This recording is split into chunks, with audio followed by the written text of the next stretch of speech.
and handing it to Doug. Okay.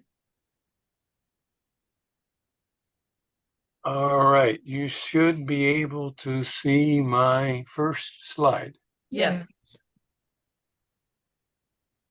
Get it up here to see if I could highlight my little. There it is. Okay. Get rid of these guys. Off to the right. Uh-oh.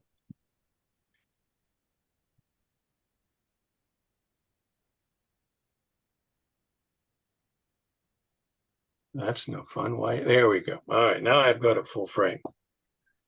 Obviously, we just mentioned that this is kind of stage one. We're going to follow it up with some live demos on Friday.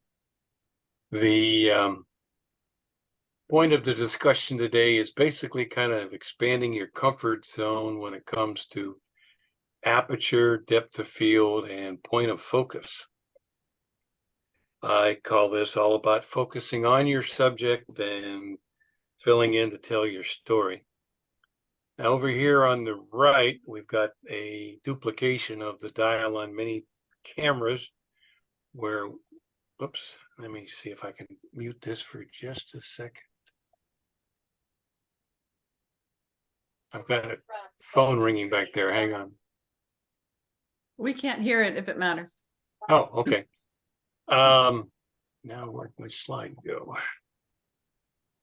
From page 3, 1, Oh, that I can hear. 0, 3. Yeah, this is kind of adventuring off of auto. I'm going to ask a question, and obviously I can't see everybody.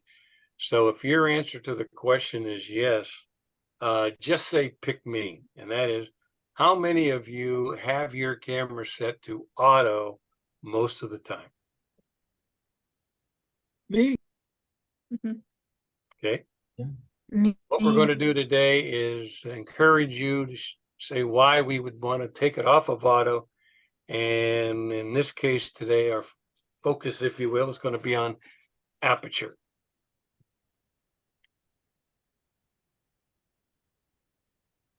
Wait a minute. Come on. Here we go. All right. Without reason to offend anybody, in Photography 101, according to me, that if your subject is not in focus, you missed the shot. And I'm going to ask again the question. I'm assuming that everybody here thinks or realizes or plans that every image should have a subject, and anything we can do to make that subject as clear and as noticeable as possible, the better. I agree. All right. Absolutely. So again, if your subject is not in focus, you missed the shot. Our job is to get it in focus. When you get it in focus, you nailed it. And one of the main obstacles or whatever measurements is if you have the eye in focus of a subject, you've got it nailed.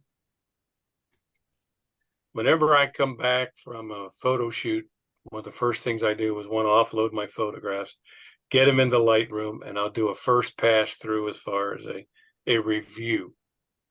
And when I do that, if I come across any of the images that are not sharp, I just hit that X and mark it for deletion. Now I will go through a second time and I will evaluate why it's out of focus, what did I do wrong, come up with an action plan on improving it for next time. So I learn from my mistakes, hopefully for improving the future. We hope to learn from your mistakes too. All right. Starting off with the first slide. I have included details of each image as far as the lens that it was taken at, the shutter speed, and the aperture. If I were to ask you what is the subject of this image, would somebody tell me what I saw when I took this picture and made it the subject? The airplane. The plane. Man in front. Or the guy in front, yeah. There we go. When I laid this photograph out, when I sat stood there and I looked around and I wanted to plan this photograph. If you'll notice, everybody's kind of walking and they're paying attention to this nice looking plane, except this guy. Mhm. He's got something else going on. I've got him on the rule of thirds. I have everything in focus from the very base of his toes, if you will, all the way back to the back of the plane. But that was what I intended to have as my subject. Mhm. This one's probably a little bit easier to tell what the subject was. Again, I've got the details down here. I'm going to ask another question, and that is, if I'm shooting with a 400 millimeter lens, does that 1/250 alert anybody or concern anybody? If not, don't worry about it. We're going to talk about it later. Yes. But would with the confirm- aperture being 5.6 on that particular lens, that is wide open. We've got what's behind him out of focus and what's in front, for the most part, out of focus. So there's no doubt in this image what the subject is. Now we've got Focus 101. Steve, I thank you. When I first showed this slide, you reminded me that the camera was off, so I changed that to where it was on. So we begin by turning the camera on, phase one. After you identify your subject, frame it in your viewfinder of your camera. Hold this button or the shutter release button down about halfway, and that will activate the camera focus so you can set it on your subject. At the same time, the camera calculates the exposure as well at the same time. While holding the button down, move the camera to do your final composition, and then just press it down all the way and boom, you've got an image. We have seen in the past, I've put up slides of, you can control the number of and the location of the focus point that the camera uses to focus on your subject. Most cameras will have some type of menu system where you can change that from every one of the focus points are active through narrowing down, partial setup, down to a setup like this, which is center weighted, which is great for subjects on the move, like birds and planes and people on cars and things like that. I like to use just one because I get the most accurate point. I put it exactly where I want it. And there's no doubt in my mind that the camera's going to screw me up. Because it does. I have sometimes heated discussions with my camera when it doesn't do what I want it to.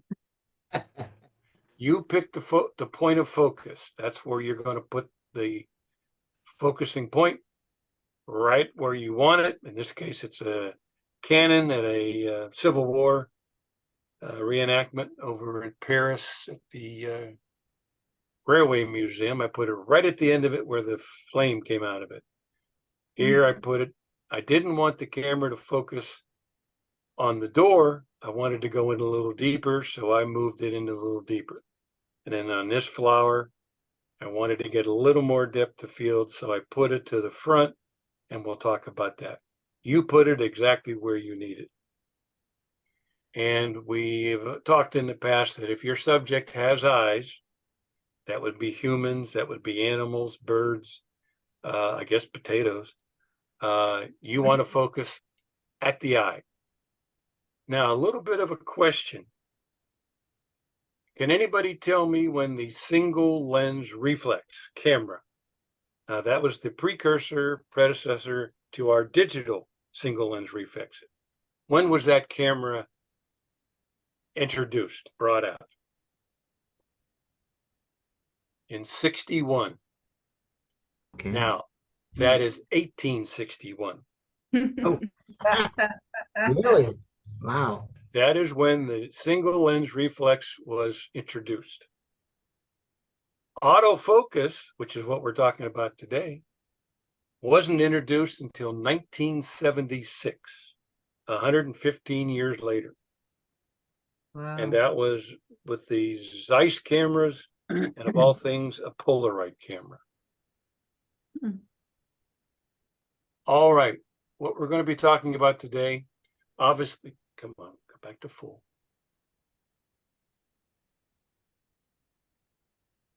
Come on, go to full. There we go. When we prepare to create an image, we begin by, again, picking out our subject, and then we choose what photographic tools that we can use to draw maximum attention to our subject. That could be the rule of thirds, that could be leading lines, that could be repeating shapes. One of those tools that we have in our toolbox is how much of the overall image do we want or need in sharp focus. And adjusting the lens aperture is an essential tool that we can manipulate how much of our image is in focus. Now, recall that aperture is 1/3 of the exposure triangle. We've got aperture, which is the amount of light passing through the lens that goes into the sensor of the camera. We've got the shutter speed, which is how long that light is coming through the lens to hit the sensor. And then we have the ISO, which is kind of the light amplification. Look at this kind of like you would look at a faucet on your sink. Aperture is opening the valve. How much flow is coming through from a large amount to a small amount. Shutter speed is how long we keep the valve open, and the ISO would be like how much pressure is in the line. On the aperture, which is what we're talking about today, we have a series of numbers on the lens. We have a low number passing through a higher range of numbers to the maximum. On our smallest number, we let the largest amount of light into the camera. On the higher numbers, we let in the least amount of it.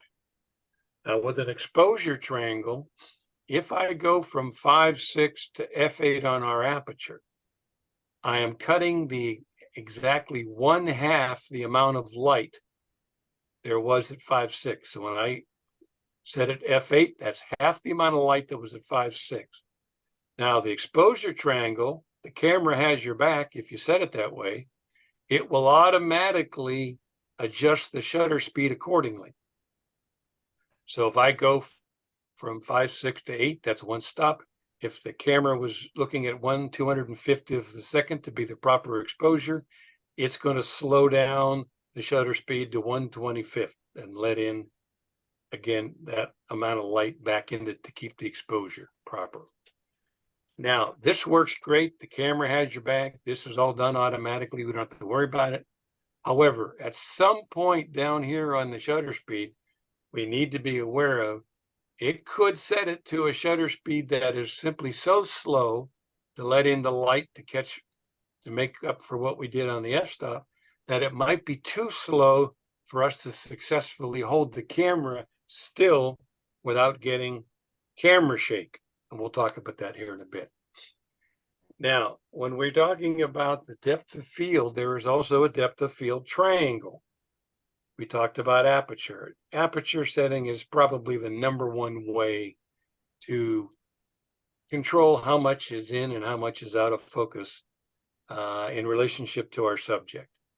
The larger the f-stop number, say f16, the more we have in focus. And of course, we just talked about less light coming through to the sensor. The smaller the f-stop number, 1.4, 2, maybe a 2.8, we're going to have less in focus. The second way on our triangle is distance to the subject. The closer you are to your subject, same lens, same aperture setting, you will have less in focus. The further away you are from your subject, the more will be in focus. And then the third way is the lens focal length. We've all heard the term nifty 50. We got a 125 millimeter lens. The longer the lens, bigger that number, if you will, the less will be in focus. The wider the lens, wide angle, if you will, the more will be in focus. Does that make sense to everybody before I go further? Yes. Yes. Yes. This is showing what we were just talking about. Up on the top, we've got 3 photographers at the same spot.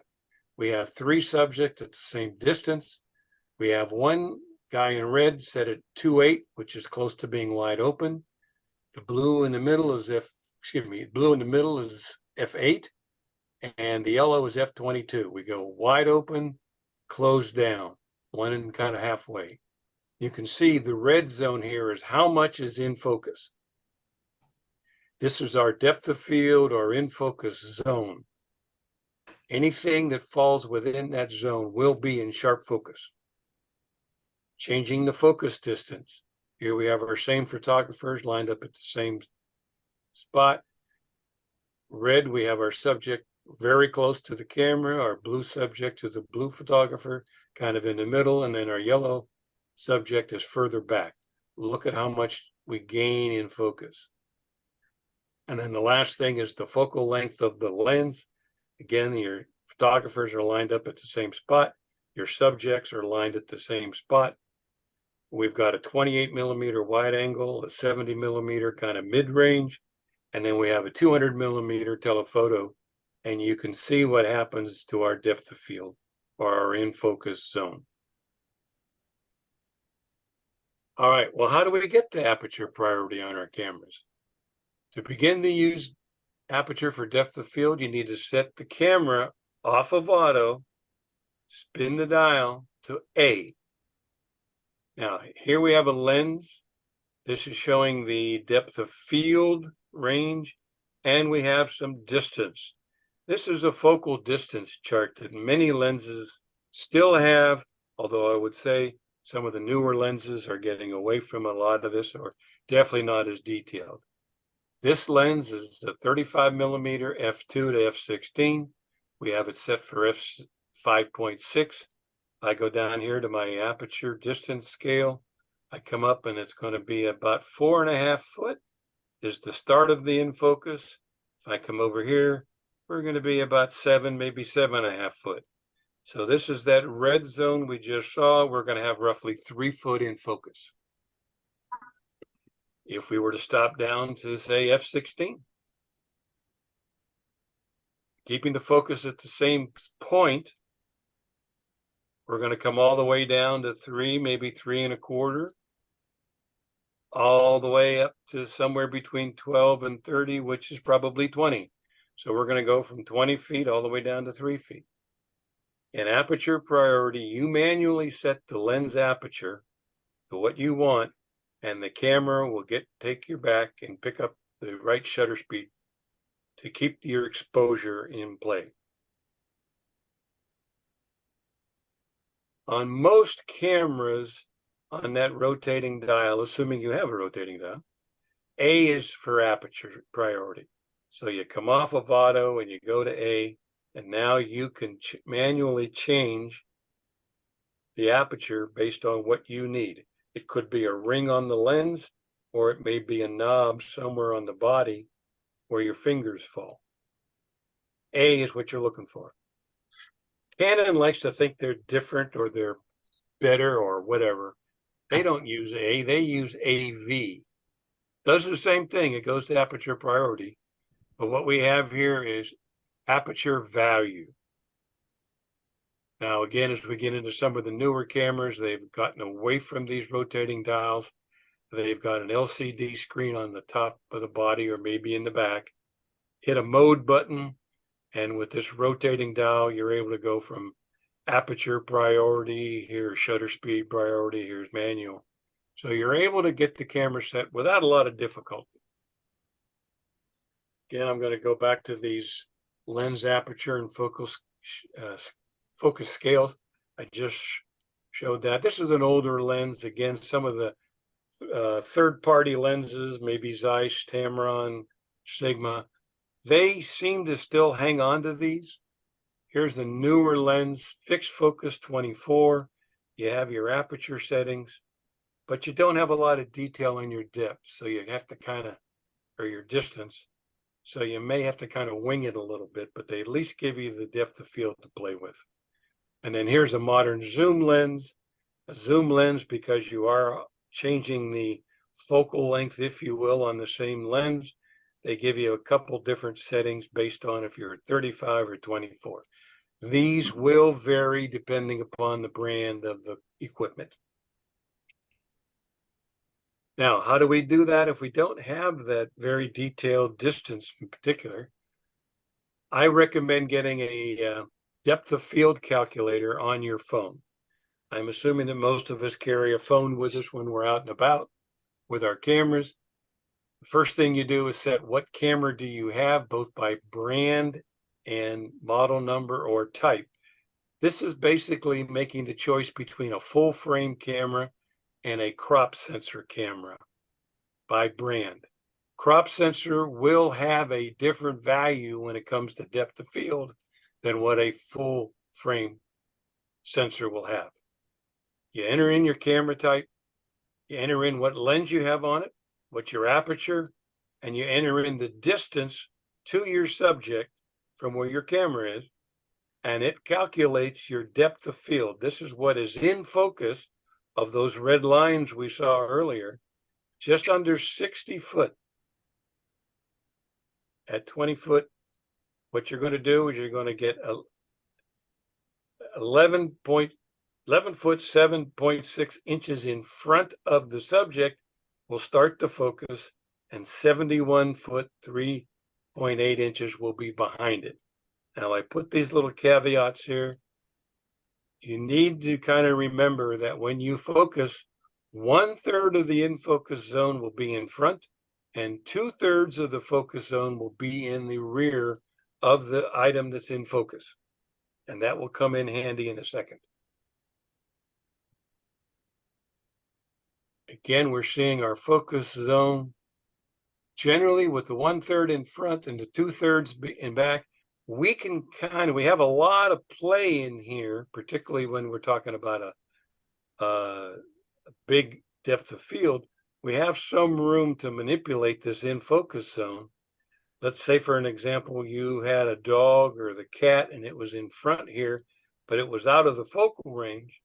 As long as our subject is here, and that's what we worry about, we've got some extra depth of field in the back that we can slide the focal point to a little bit further in front so that we now get that dog or cat in the picture. Does that make sense? Mhm. Yeah. All we're trying to do is just maximize what we need out of the full 71 foot of depth of field. We can maneuver that.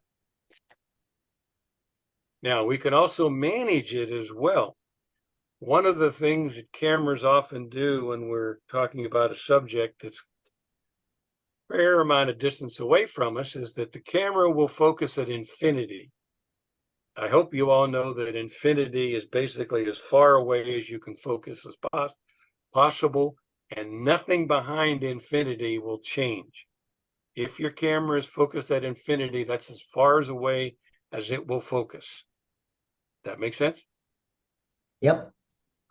Now, we have our range, depth of field range here.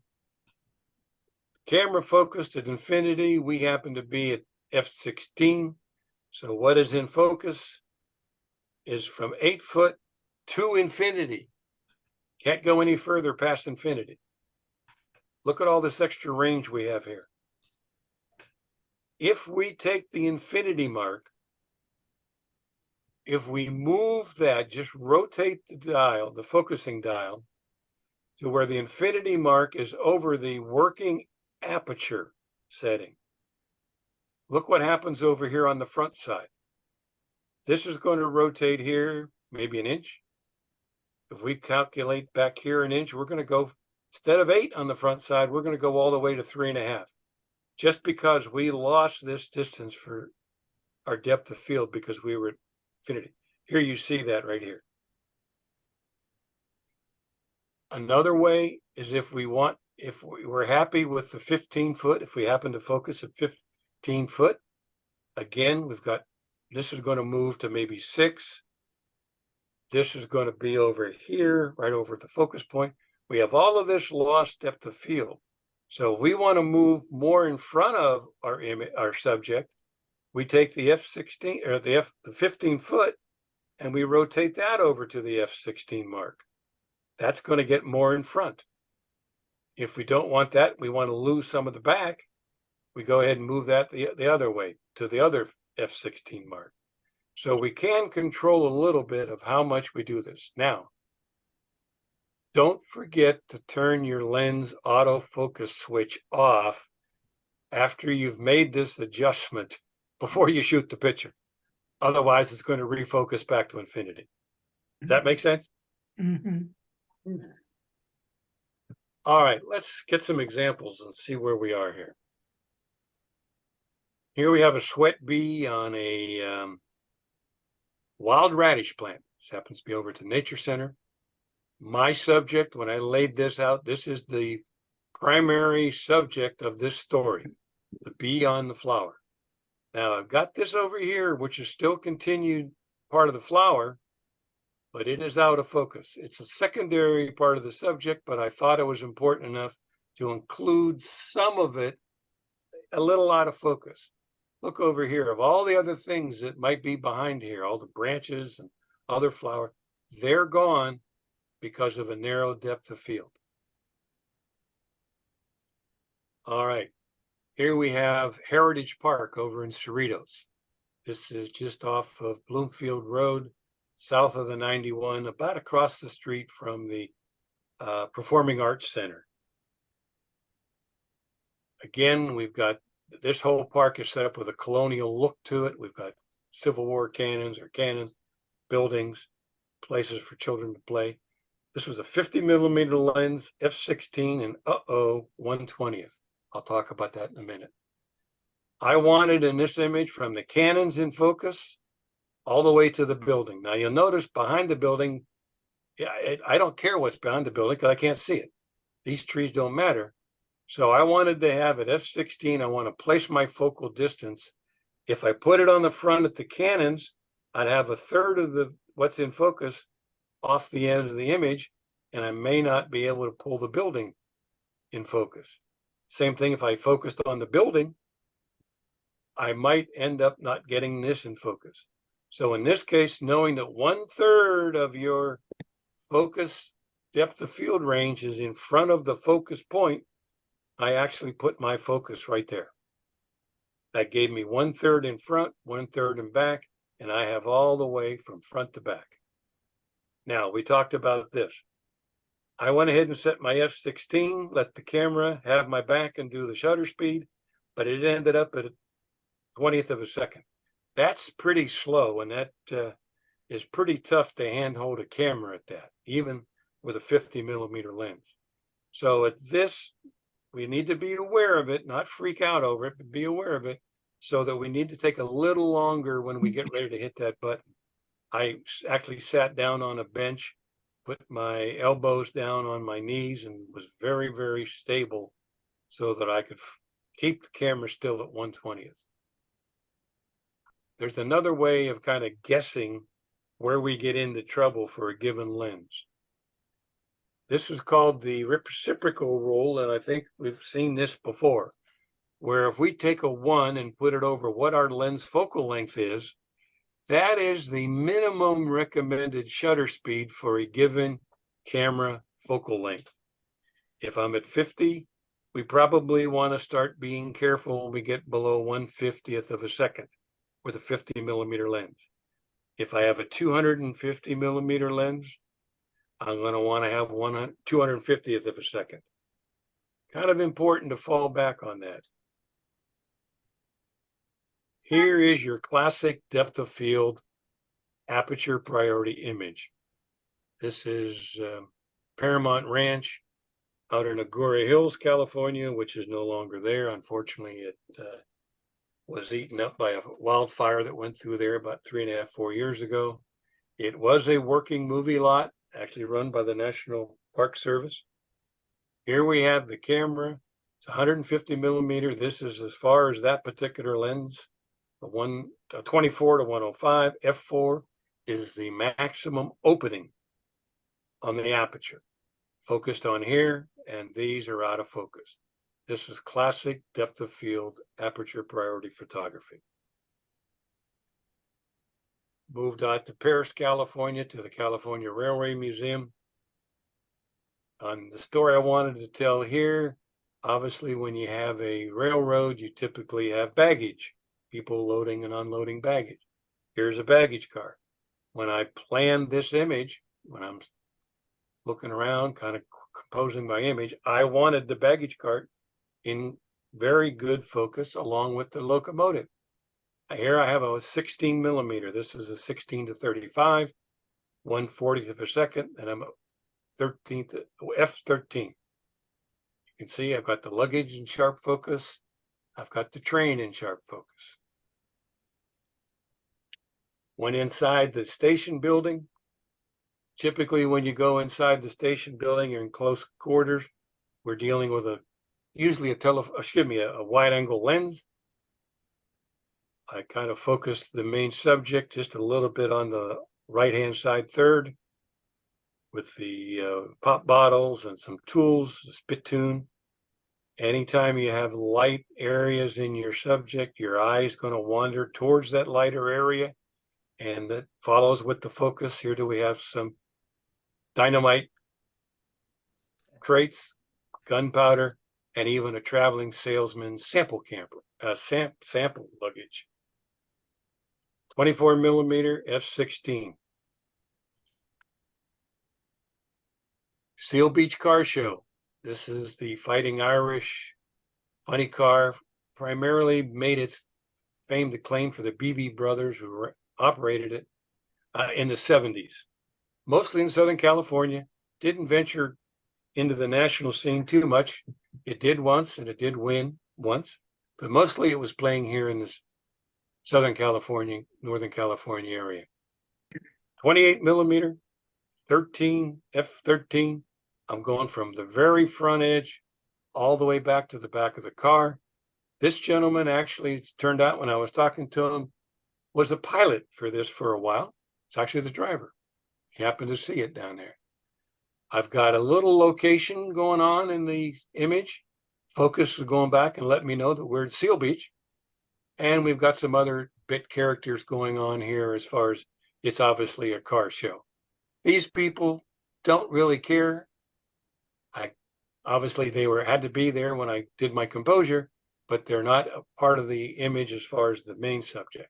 Subject here, when I set up, I focus right there at the hatch, going right in front of the blower. 1/3 in, 2/3 out.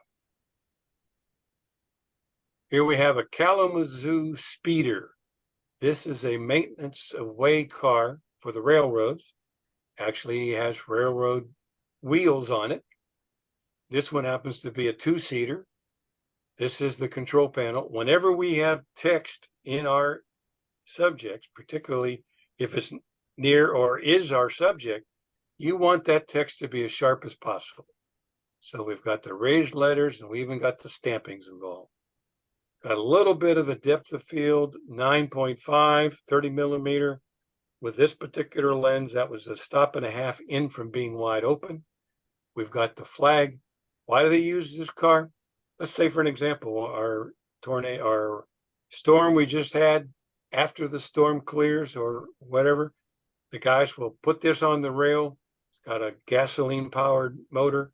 They'll drive down the rail looking for any damage or any kind of landslides or trees down. This allows them to do that. This is the control panel. So you want it in sharp focus. Tell me what the main subject is here. The red tomato, the ripe tomato. The red ripe tomato, absolutely. We've got it all in sharp, the leaves, the stem. These I wanted in here. Now this is a 70, kind of in the middle. 4.5 is literally wide open. This is my subject. I wanted this there to kind of indicate that, yeah, this is ripe and these aren't yet. They're secondary subject. This is the main subject. Now over here, if you notice, this is a little spider just at the edge of the focus. I did not know that was there when I took it.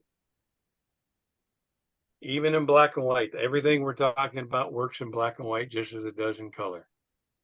73 millimeter, kind of in that middle range again. F11. I obviously wanted everything from this back river canyon past the road into this front rock in the foreground. Where did I put my focus zone? F11, put it right there. 1/3 in, 2/3 behind it.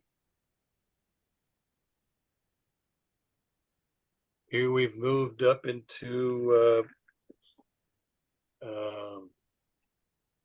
north of Cambria. This is San Simeon. This is the schoolhouse over by where the warehouse district is. A little longer. We're still in kind of the middle range, F13. We've got a horse that apparently seems to be happy to see me. We've got Hearst Castle in the background. Depth of field 13. I put the focus point right there.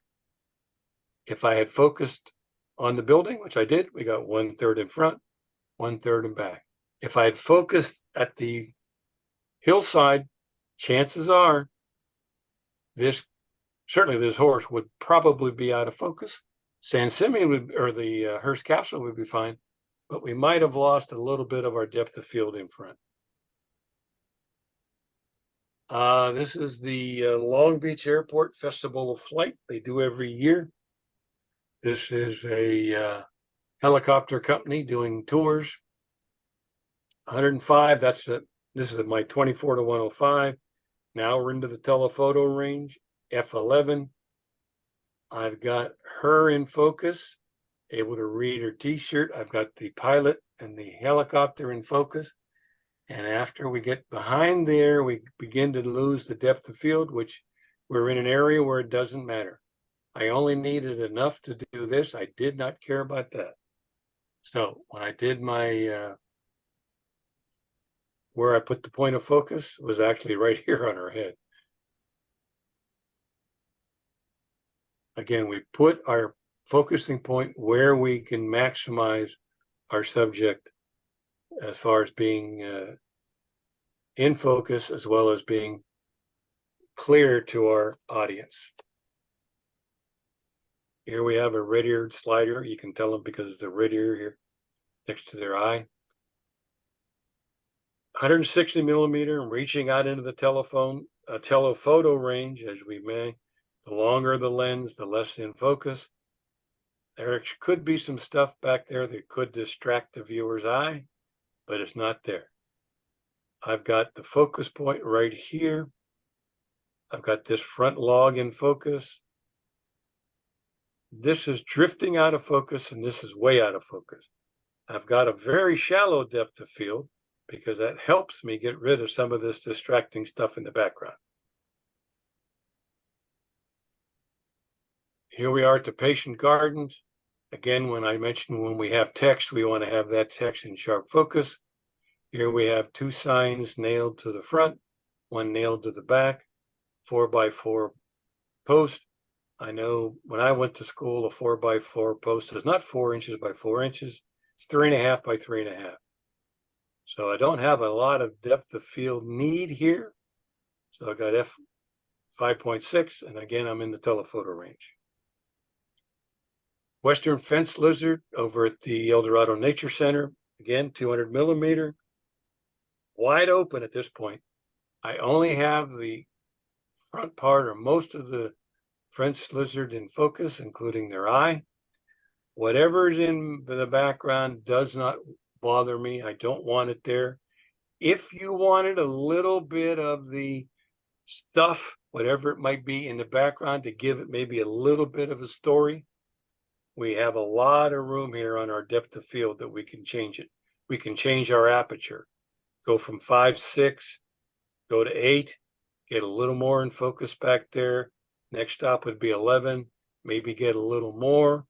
Because we've got 800 on our shutter speed, if we're going down, if we're letting less light in, we're going to let more light in. We're going to go from 800 to 400 to 200, still within the range of that reciprocal rule for that lens. Here we have a tiger swallowtail butterfly on a red salvia plant. Now, this is kind of a tricky one when I set this up. This wing is closer than this wing because it's twisted a little bit, and the eye or the head is closer to the camera than his tail, than her tail is. This being a female because of the blue and the orange you see at the bottom. So I got a telephoto lens. Telephoto lens is going to help me with the depth of field by giving less. I'm in close on my focal point, and I've got f8. I put f8 there. I could have shot it wide open, but I wanted this to be just a little more in detail. I could have even gone to 11 to get a little more, but I was kind of primarily drawn, one, to the eye, but also the feathers, if you will, of the material that makes up the wings and the body of the wings. You don't normally see that because you don't get that close. Here we have a pocket gopher. These things pop up on their own. These things happen very fast. They'll pop up, they'll see you. They might stop for a second or two and then pop back in. So I had a few minutes here, telephoto lens, f9. I wanted to bring this pile of dirt in just a little bit by putting a little more depth of field in there, so that it kind of continues the story of the gopher digging a hole out of the ground, putting the dirt there. And kind of here's our last one. 400 millimeter, shooting wide open, hummingbird. This is our meetup trip that we took to Huntington Beach Central Park Library. At f16, I was get the bird in focus. I got the flowers in focus. This drifted out of focus, which is fine. But notice the shutter speed, 1/3000th of a second, and the wings of that hummingbird are still blurred. Wow. All right, I'm going to wrap it up here about 4 o'clock. Hopefully you gained some insight on using aperture, depth of field to highlight your subject. Are there any questions? I have a comment. Yes. Excellent choice of photos. That you use for this. Mhm. Each photo fit so well what you were talking about. Well, thank you. Good photos. I agree. All right. Yes, I do too. If nobody has any questions, I have a couple for you. I have a question. Yes, go ahead, Anthony. I'm curious as to Oh, Alan, go ahead. what you set your camera to focus on. You showed at the beginning, you can focus on the whole picture or just the center part of it. Well, not so much the center, Alan. What I am referring to here is we saw and the camera focuses and creates the depth of field based on the aperture we set it at. And I will go ahead and rephrase that depth of field into the in focus zone. Okay. All right.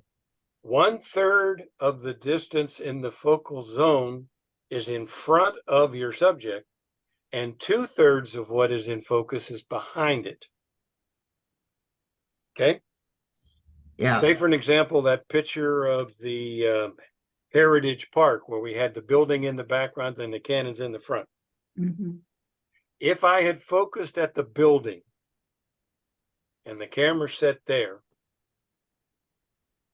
I probably would not have had if that focus zone, whatever the aperture was, if we focused on the building, only 1/3 of the focus zone is in front of the building. And I may not have had enough in that focal zone 1/3 to reach forward enough to get to the cannons. That's not what I'm talking about. Okay, go ahead.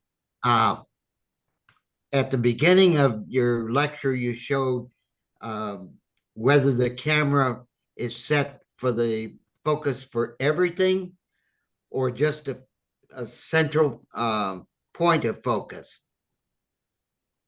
You understand what I'm asking? Let me The get to little the front. squares, I think, the little squares on the photo. Yes. Oh, The okay, number of yes, focus yes. points. All right. Okay, the focal points of the camera. Is that what you're talking about here? Yes.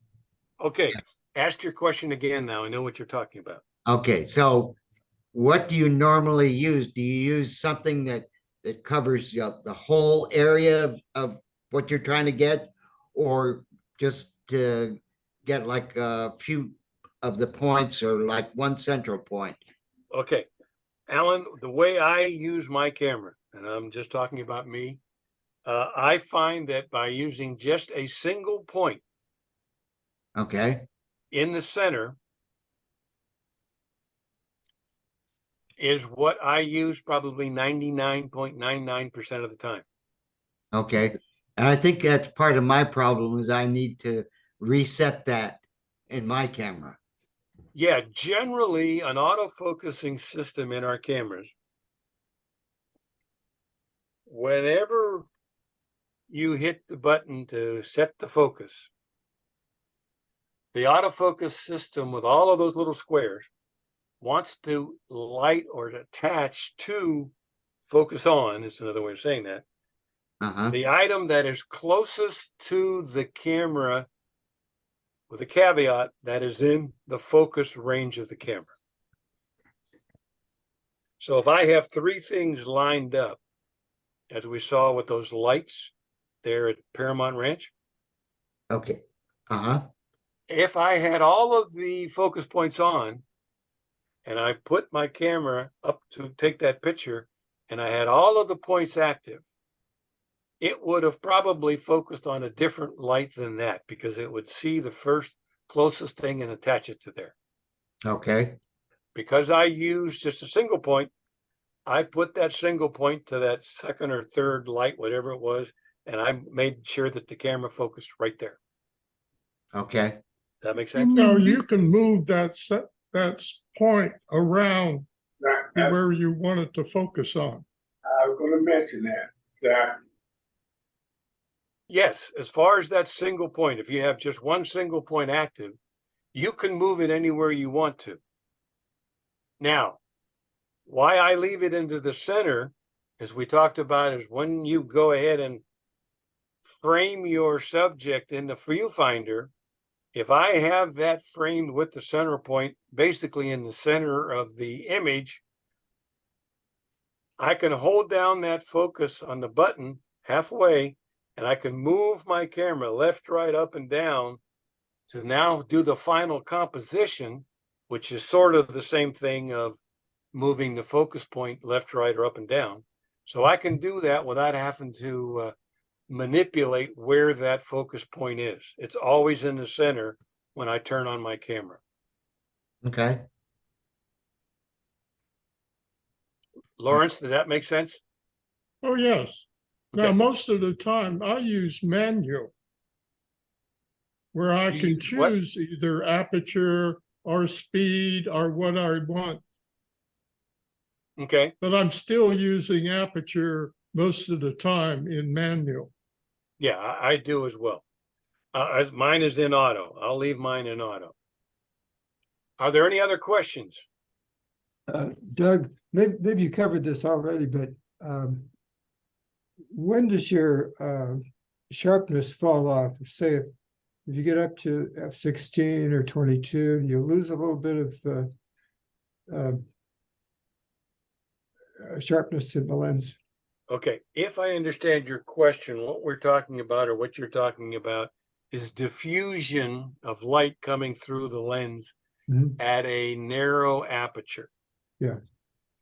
Typically, when you start to see f16, if your lens has it, an f22, or even if it's like a macro lens with an f32, because the lens is focused down to a very small point of light coming through the lens, as the light comes past those blades of what makes up the diaphragm of your aperture, it has a tendency to shift around the corner of the edges, which does take a little bit of focus away.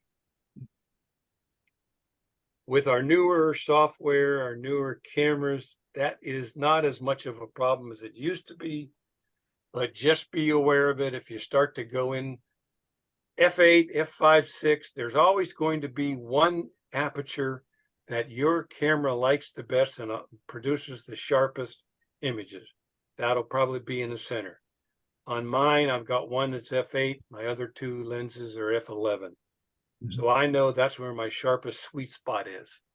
If I go up to 16, if I go to 22, I know I may have to play with the final image, the sharpness in the final image, particularly if you're in close.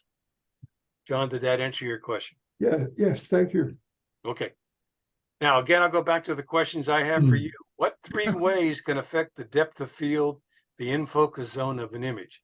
And I'm giving you the first one. What are the other 2? Distance from the subject, Yes, lens focal length. excellent. Thank you.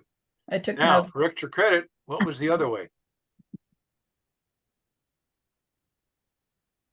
Remember when we talked about taking the f16 mark and the infinity mark and lining up the infinity mark with the f16?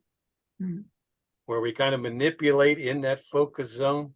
Do we need more in front? Do we more in back? That's how I would call for extra credit. You move the infinity mark to the f-stop. Yes, or even what the current working aperture is over the distance mark where you are, so that I can either move more in front or more in back of that focus point. That makes sense? Mhm. Definitely the infinity mark is by far the best, the most common way to go ahead and increase the depth of field. If you're focused at infinity, move the infinity over the active aperture mark, and that will go from the farthest you can go in the back side of the image to the closest you can get in the front. You can't get any closer than that. All right, I'm going to stop sharing. I'm done. Thank We you. are going to follow this You've up been tomorrow. very Oh, informative. hang on just a second. Duh, I forgot something. Uh-oh. I forgot the hallmark slide of the day.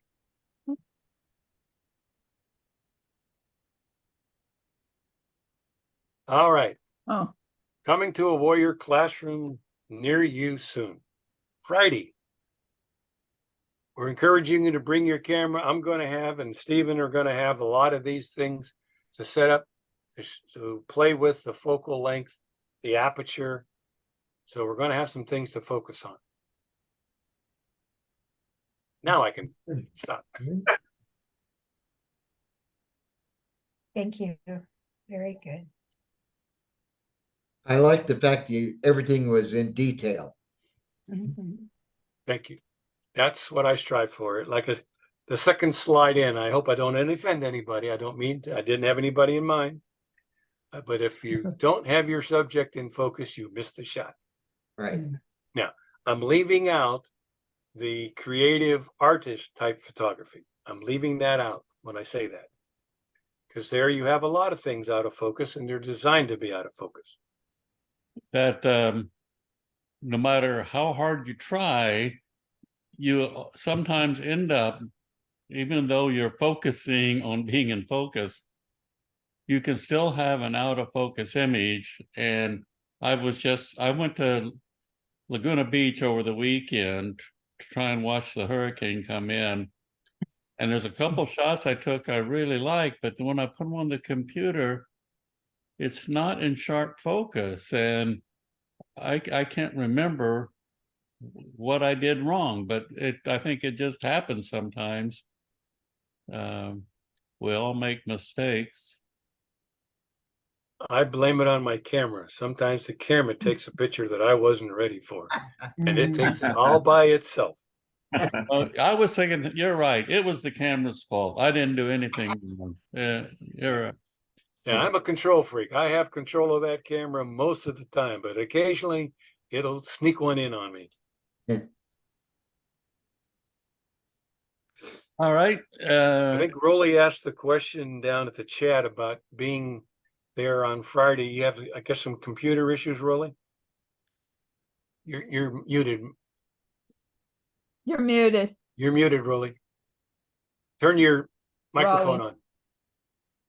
There you go. I'll ask it on Friday. It's not that stuff, but it's just bothering me that I don't know where to go from point A to point B. Well, bring it up while we're there. We'll be there. Thank you. Mm. 10 And o'clock. again, bring right? your cameras. We're going to have a couple tripods and a couple systems set up on tripods when we set up these images. And I'm going to bring plenty of little characters to play with if you want to get off to a separate table and do your own thing. Good. All right, See everybody on Friday. thank you. Thank you, everybody. Okay. Have a good Voting evening. system. Okay. Bye. Bye-bye. Bye.